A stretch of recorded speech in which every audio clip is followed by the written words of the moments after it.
Petrol కొరతతో ప్రజలు అల్లాడిపోతుంటే కనీసం ప్రభుత్వానికి చీమ కుట్టినట్టు కూడా లేదని మాజీ మంత్రి వైసీపీ ఉత్తరాంధ్ర జిల్లాల రీజనల్ కోఆర్డినేటర్ కురసాల కన్నబాబు విమర్శించారు.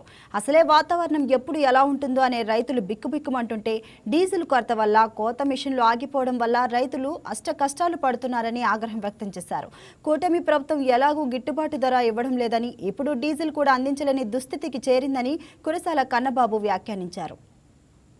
కంప్లీట్ మార్కెట్ని కార్పొరేట్ శక్తులు ప్రాసెసింగ్ యూనిట్లు కంట్రోల్ చేస్తున్న పరిస్థితి మీకు చేయముట్టినట్లేదు. ఎక్స్పోర్టర్స్ ఇవాళ అక్వా రైతులు దోచుకుంటున్నారు. చివరికి ఫీడ్ కూడా అధిక ధరలకు అమ్మకుండా నిరోధించలేని పరిస్థితిలో మీ ప్రభుత్వం ఉంది. రైతులు కుదేలైపోతారు. అదేది ప్రభుత్వం చేయొద్దనిస్తే పెరిగిన ఇండస్ట్రీ కాదు. రైతులు తామంతట తాము ఈ రాష్ట్రానికి, దేశానికి విదేశీ మారక ద్రవ్యాన్ని తీసుకొచ్చే ప్రక్రియ నిర్వహిస్తూ ఉన్నారు.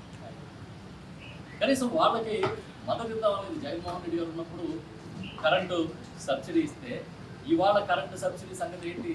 ఏ ఒక్క ఎక్వా రైతులను అడగని చెప్తారు, బయటికి చెప్పుకోలేక. ఎందుకంటే బాగా జరిగిన నాడు కూడా విమర్శిస్తూ గడిపేశారు. ఎవరు? ఇదే ఆక్వా రంగంలో ఉన్న పెద్దలు. ఒక పబ్లిసిటీ మాయలో పడిపోయి ఇవాళ ఆ కష్టం అంటే ఏంటో చూస్తూ ఉన్నాం. మేము డిమాండ్ చేస్తున్నాం, ఆక్వా రంగాన్ని ఇమీడియట్గా ఆదుకోవాలి.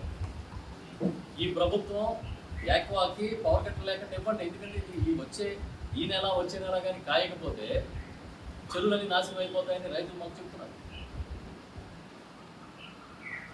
మొక్కజొన్నకి ఎంఎస్పీ లేదు, జొన్న కొనేవాడు లేడు. శనగ అయితే యూమైలో పడిపోయారు రైతులు. గతంలో శనగ రైతులకి బోనస్ ఇచ్చిన చరిత్ర జగన్మోహన్ రెడ్డి గారు. శనగ రైతులను ఆదుకోవడానికి కొనుగోళ్లు చేసి తీసుకొచ్చి కోల్డ్ స్టోరేజ్లో పెట్టిన పరిస్థితిని ఆ రోజు చూస్తారు. ఈరోజు అసలు ఎవరికి చెవకుట్టినట్టు కూడా లేదు. మీరు రైతుల్ని ఉసూరు పంపిస్తే ఏం చేద్దాం అనుకుంటున్నాం?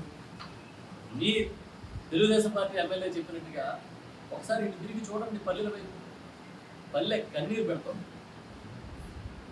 పల్లె కన్నీరు పెడుతుంటే మీరు పల్లె పండగాన్ని ప్రచారం చేస్తారు. ఈ రాష్ట్రంలో ఎంతసేపు పబ్లిసిటీ తప్ప ఇంకేమైనా ఉందా? రైతుకి మీరు ఇచ్చిన సూపర్ 6 హామీ అమలు చేశారా?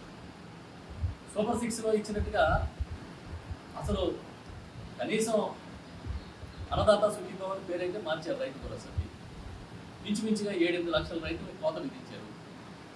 కౌలు రైతులు ఊసేలేదు, ఒక్క కౌలు కార్డు ఇవ్వలేదు. ఆ రోజు జగన్మోహన్ రెడ్డి గారు తీసుకొచ్చిన CCRC చట్టాన్ని నీరు గార్చేశారు. వాళ్ళు చూస్తే భయంకరంగా రైతులు ఒత్తిడికిలోనే ఆత్మహత్యలు జరుగుతున్నాయి. ఇంచుమించుగా 400 మందికి పైగా ఈ ప్రభుత్వం వచ్చినప్పటి నుంచి రైతులు ఆత్మహత్యలు చేసుకుంటే, ఇంచుమించుగా 2700 మందికి పైగా రైతు కూలీలు ఆత్మహత్యలు చేసుకున్నారని మీ ప్రభుత్వ లెక్కలే చెప్తున్నాయి. ఇది ఎంత దుర్మార్గంగా మీరు వ్యవహరిస్తున్నారనడానికి ఒక ఉదాహరణ. ఏ ఒక్కరికైనా ఆత్మహత్య చేసుకుని రైతు కుటుంబానికి సాయం చేశారా? ఆ రోజు జగన్మోహన్ రెడ్డి గారు ఎవరన్నా చనిపోతే ఇమీడియట్గా 7 లక్షల రూపాయలు కలెక్టర్ దగ్గర నిధులు పెట్టి ఇప్పించిన విషయం మీరు మర్చిపోయారా?